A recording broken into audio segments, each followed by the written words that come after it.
All right, welcome back, everyone. So, in our last session of the day, we are joined by Dr. Kimberly, Dr. Asher Marks, and Dr. Andrew Schartmann, who will chat about the creation of a game that intertwines the emergence of the Great Eastern Cicadas with a mother's profound journey through grief. Let's listen in and discover how this team transformed a personal tragedy into an interactive experience that resonates with the rhythms of nature and the human heart. Without further ado, Thank you. Yep.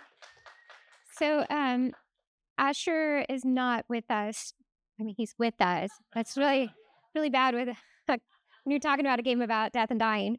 He's with us, but he's in Pittsburgh. He got called away for, cure cancer or something a little bit more important, I guess, than this. So, I'm Kimberly Hieftje. I'm an associate professor of pediatrics at Yale, and also co-director, co-founder of XR at Yale and the Yale Center for Immersive Technologies in Pediatrics. I've been building serious games, meaningful games, transformational games for about 15 years now. My name is Andrew Schartmann.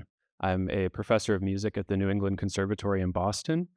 And Kim and I have been working together on interactive and XR games for about 8 years now. So I've been doing a lot of the audio direction for her work. Um, so I'm going to try to get through this. So if I can't tell if I'm going to get through this with not crying at all, or I'm going to try. So it's the first time I've ever talked about this project in public. So bear with me. Thank you. Okay. I appreciate that. So to start this story, 2004, my son Cody passed away from a congenital heart disease. He had very complicated heart problems. He went in for a routine heart cath, and a lot of things went wrong, and he passed away unexpectedly. So he was 6.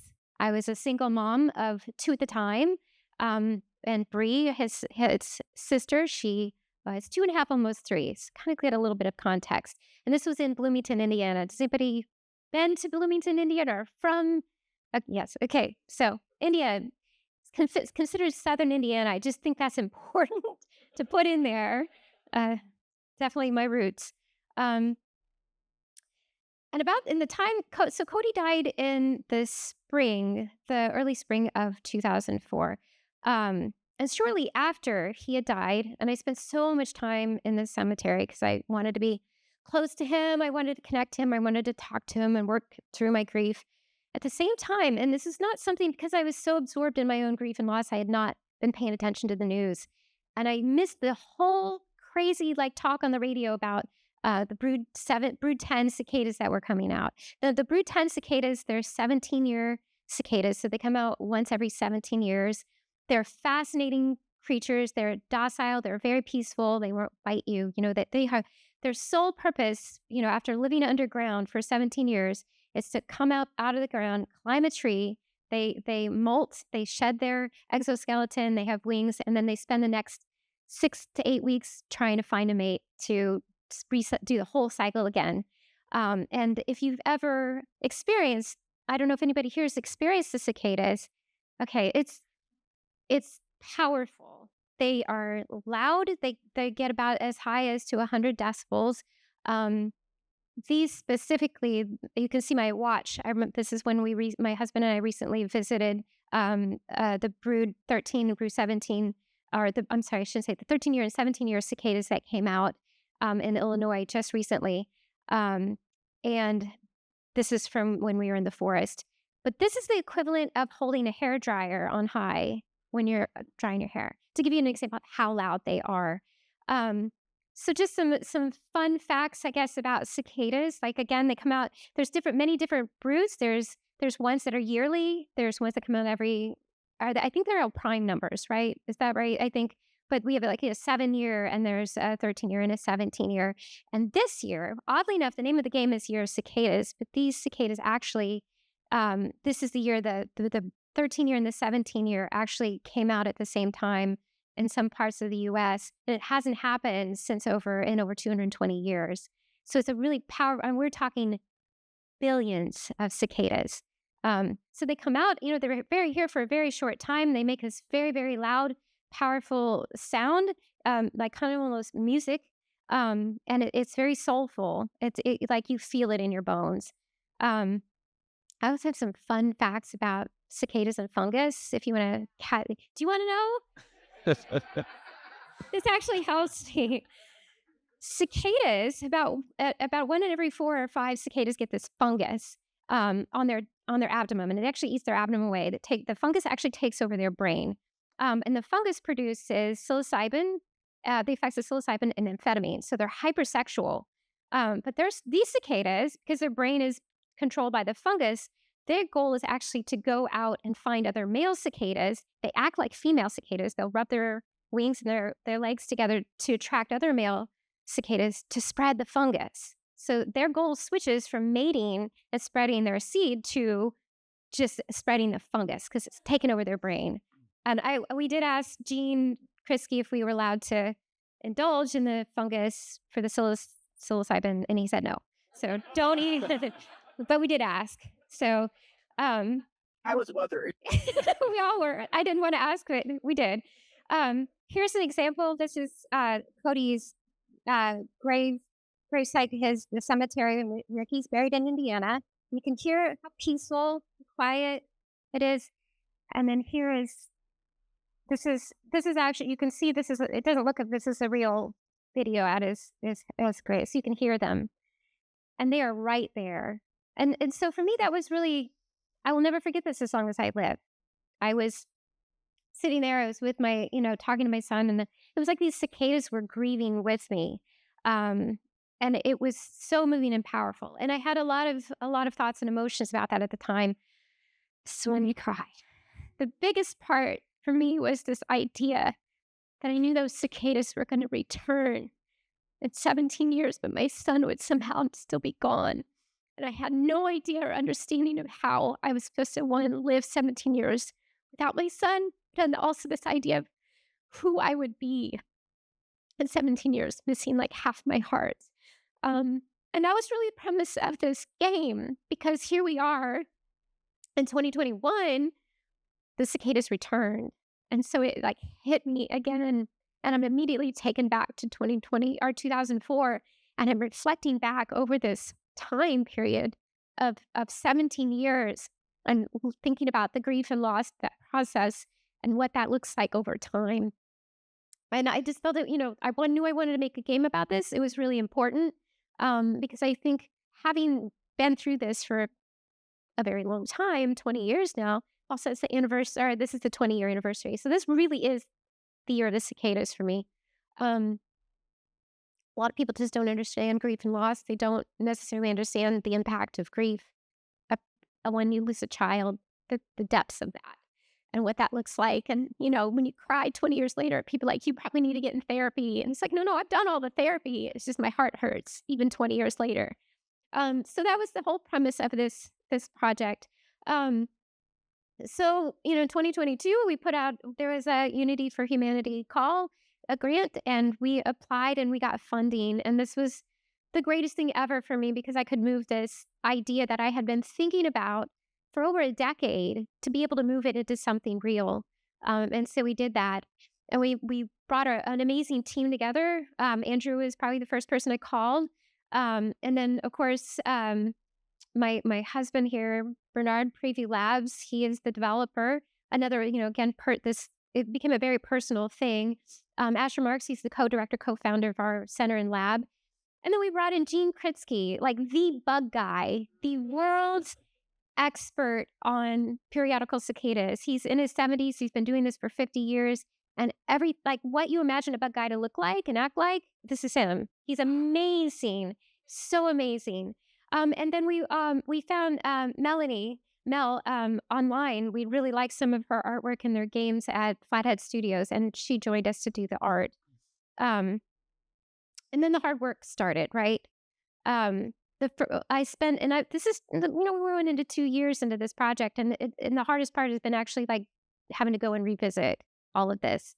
So I interviewed my family. So like I have my mom and my brother, one of my brothers, my aunt, my nephew. I put in Asher. He's he's a pediatric neuro-oncologist. So he works with, kids with brain cancer that are unfortunately dying often, too often. And so he deals with works with families a lot. So he was very much helpful in talking through a lot of the grief and loss as a parent. And then I interviewed my dad too, and I put this up here because it's just fascinating. Like, my dad and I have never really talked about Cody. My dad can't. And I was like, Dad, I want to interview you. This is really important. It's for this project.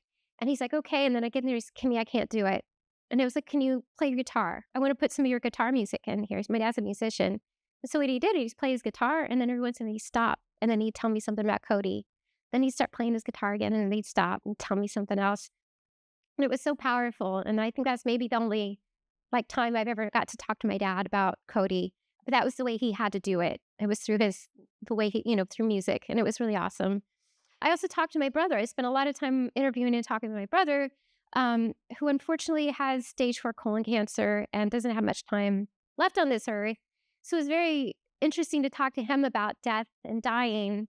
And Cody, when, he's going through this experience of death and dying as well. And it's been difficult, but I'm so glad that I got this. So I also spent a lot of time talking to experts. Gene Kritsky, of course, spent many, many, many hours talking to him about cicadas because we want to get the cicadas right. This is about grief and loss, but it's also about the cicadas and what the cicadas represent. They represent rebirth. There's a lot of mythology and symbolism behind the cicadas, and we wanted to incorporate so much of that. And then Dr. Kathleen Gilbert, who is an expert in grief and loss in the family and child loss, and she was actually my PhD chair and dissertation chair. I actually went back to get my PhD focus on grief and loss to try and understand how people cope with this tragedy. So she's there, and she's been an amazing help too. I went and visited Cody's school, which I had never been able to do, and they had actually put a train up in memory of him. There's other stuff, but they even have his books that are still dedicated to him in the little library in the school, and it was wonderful. It was just amazing to go and see all of this. And then my dad, my dad's just adorable. He, in my house back in Bloomington, I moved 15 years ago. The day Cody died, my 3 brothers and my dad and I, we planted a dogwood tree in my front yard. And I moved, and the tree's still there. And my dad went up to the new people that moved in. He goes, knock, knock, knock. He's like, I'm sorry, but I'm going to come and hug this tree. And so he does. He just randomly goes up to there, gets out of his truck, goes in and hugs this tree in these strangers' yard. But he feels connected to that tree because it represents my son. And a lot of what we're doing is connected to nature, because trees grow and then children grow, and they remind us of how much time has passed. We got the rights to some music that was really fundamental and important to me, and kind of early in my loss, and we'll talk about that in a minute. And then I spent a lot of time with the cicadas. Like I said, my husband and I got to go up in northern Illinois and spend some time with the cicadas, and that was insanely powerful and emotional. But we also got a lot of ambisonic audio and some just really amazing memories. And then also a lot of things that were important to me. I have this ornament that it's in. We were able to record this right before Cody died, and we're able to incorporate this into the game. It's just a little silly recording, but it's this thing has died. I don't know how many times we've had to change it out and put it in a new one. My husband, thank God for him, because he's a computer genius and was able to find it and fix it for me twice now, I think. But all that was really important and fundamental. So we spent 2 years doing all of this to where we could finally sit down and start creating. And ChatGPT has been so great for this part of trying to talk through what you envision, right? And just finding placeholders. So we know that we want to have some time in the gravesite in the springtime, right? That's just really important. I want people to feel that feeling of the cicadas in the graveyard. I want them to feel that. I want them to feel it in every bone in their body. I want them to feel it all around them. So this is why this is in VR as well. I want them to be fully immersed in that experience. We have some other ones, hospital. We spend a lot of time in the hospitals. There's, when we're going through grief and loss, sometimes when you have a sick child, sometimes the hospital is your biggest support, and you leave that hospital and you leave that support behind, and you feel totally lost. So those nurses that, come in and help you, Sometimes we were in the hospital for over a month at a time, and they're your family, and then you leave, and they're gone. So just, talking about some of that, talking about how seasons change and how the great, kind of really using that cemetery as a point of showing how time changes and how every time you kind of go back, you feel a little different. We have a wonderful one about the holidays, as everybody knows, those are bittersweet. You get to get out all the memories and the linking objects and the things that remind us of our loved ones, but it also hurts like hell too. And it's again that reminder of time passing every year that goes by.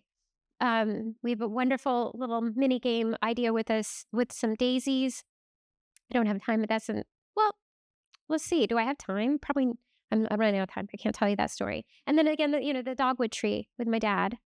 Um, and then music. So I'm going to hand this over to Andrew so we can talk about the music. The music started before the game. So we talk about the cicadas, but the music, Andrew had the music figured out before we ever kind of actually even had the game started, which I think it was such a beautiful thing. Thank Oh, you got that one. Okay. um, there are a lot of things I love about this game. One of them is that it foregrounds for me so many things that I think make for great audio design, just by the very nature of the project, that are things that often are not done in audio design. From the beginning, as Kim just mentioned, the music came first in a lot of aspects of our design process. Not always, we fed off of each other. So the first thing that this game really foregrounds is the importance of flipping the script, that music can be an integral part of the design process from the beginning. And that is not at all the norm in the industry. It's very much an afterthought a lot of the time, sort of wallpaper kind of music. I think back to Nintendo in 1985, one of their big innovations with Super Mario Brothers was making music an integral part of the experience. And they've kept that up to a certain degree, but again, the industry norm is quite the opposite, actually. So this Daisy game, for instance, we started talking about how the radio would tune and how we might link that to a game mechanic of, you're picking daisies, and as you're picking them, the radio's tuning into this Eels song that's so important. We ultimately didn't land on that option, but I think the important story here is that was part of where the conversation for this began. So I'll just share with you some of the audio that's part of this Daisy scene. And Kim, did you want to take a second to talk about the Eels song? Yeah, I'll try to do this one without crying too. So my brother, my youngest brother, he was 21 at the time when this happened. And like most 21-year-old men, especially, he didn't know how to deal with me being I couldn't get out of bed most days. And he was living with me at the time. And he went out one day and went out into this wild daisy field and picked a ton of daisies, put them in a vase, and he wrote, "I thought some daisies might cheer you up," which is from the Eels album. That was my brother and I listened the hell out of that album. So it was like really important. It was like an important album to us and an important song to us. And so it's like one of those things that, and it's so true, we don't necessarily remember what people say, but we remember the things they do and the way they make us feel. And I will never forget that ever. It was such a simple thing he did, but it was so powerful. So that's why we had to reach out to Mr. E in London and get the rights to this song. We're allowed to use 30 seconds. But the idea is that in the game, you can experience the Eels song and pick daisies and like just experience that like while the narrative moves forward.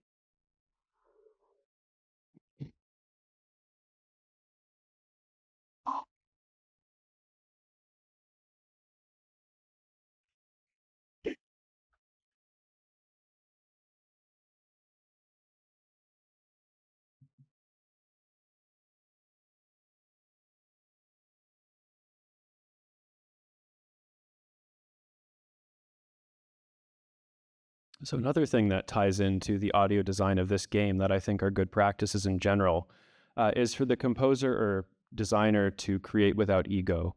It sounds like a simple thing. Okay, we're just going to leave our egos checked at the door. But for creatives, as I'm sure we all know, that's not always easy. At New England Conservatory, as part of our undergraduate core curriculum, we actually teach music theory through composition, through creation. And we purposely have students do this in teams because to compose a single piece of music as a team brings forth this very challenge. You have to create without ego, you have to compromise. And that has been front and center in this game. My job is to be a chameleon, really, as a composer. I need to, bring forth different emotions and listen to the designers and also add my own touch to it. And this game has been a really good test case for making that happen. I just want to talk a little bit now about musical meaning and how to create meaning in music. Again, this game is a perfect example. There are so many extremely meaningful components to this game for people, and they mean different things to different people. And one thing I've found in designing audio in general is to avoid one-to-one mappings, because I think it really cheapens the meaning. So there's this whistle tone that we brought into the game, and it's very easy to say, oh, this whistle tone represents Cody, and it's kind of mixed in with the cicadas. It's a supernatural component, but it might not be that for everyone. It might be that for someone, it might not. It's just there, and that allows the user or the person experiencing to bring themselves to the game. So I think not having those one-to-ones. So here's an example of the sound of the cicadas, which is pervasive in this game, mixed with some of those supernatural elements, because we wanted to blur, the boundary between reality and some other world.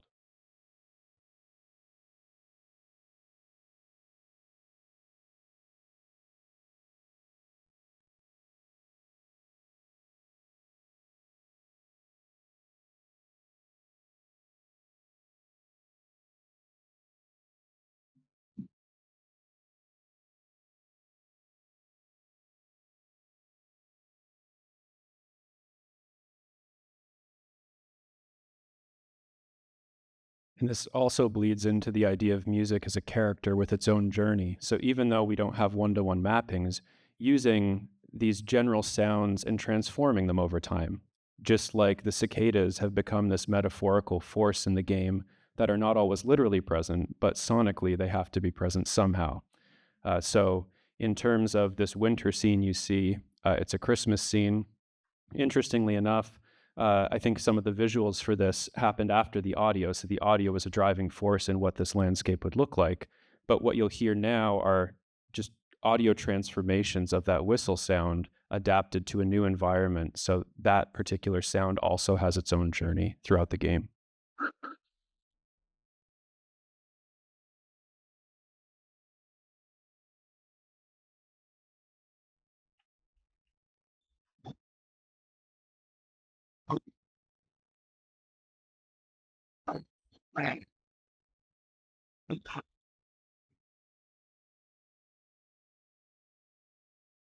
And this is a little background of this. This is the Christmas tree. When I was saying the idea is that you can, as you're in, you can decorate the Christmas tree. My mom had given me ornaments, train ornaments, because Cody was obsessed with trains. And every year she would give me one and put the date.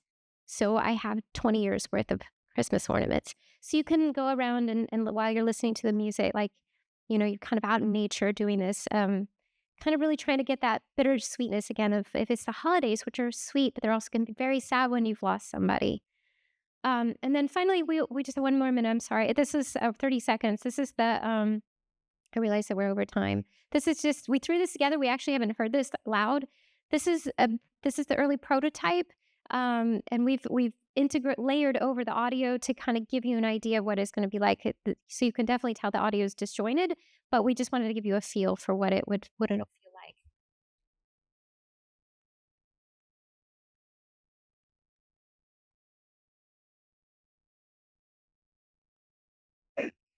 Yeah.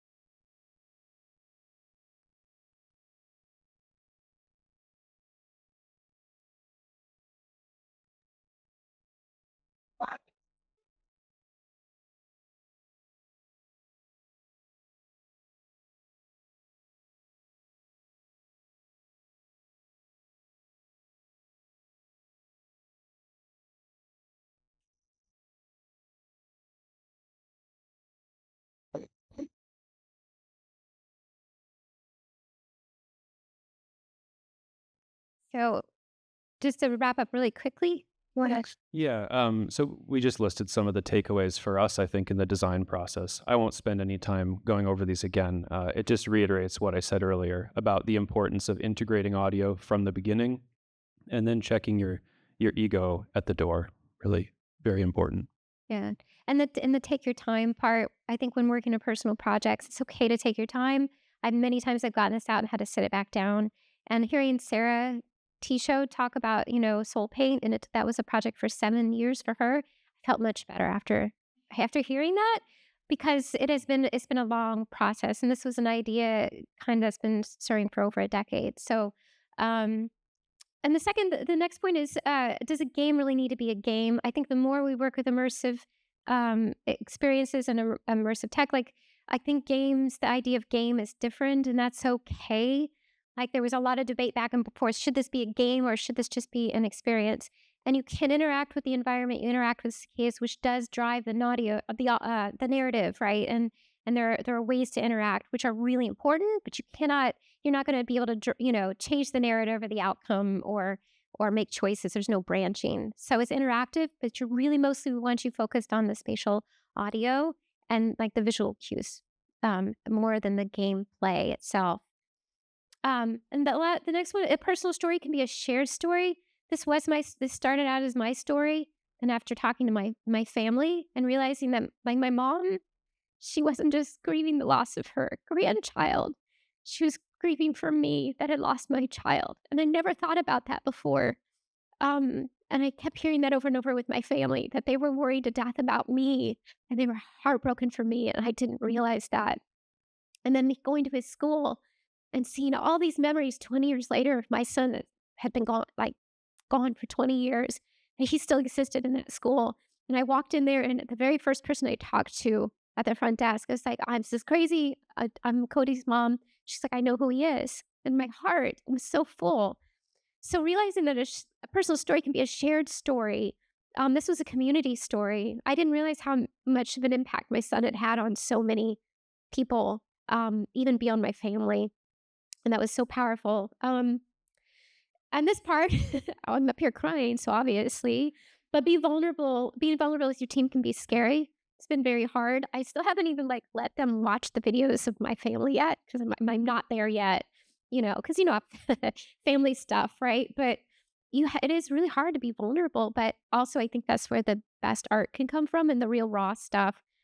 I don't want this to be like just some generic way of this is what you do when somebody grieves. It's my story. Maybe it resonates, maybe it doesn't, and maybe there's other ways that were more important to you. This is just my story, and that's okay. So, um, oh, thank you. Thank you guys so much. Really, actually, it's for sticking around. Just thank you so, so, so much.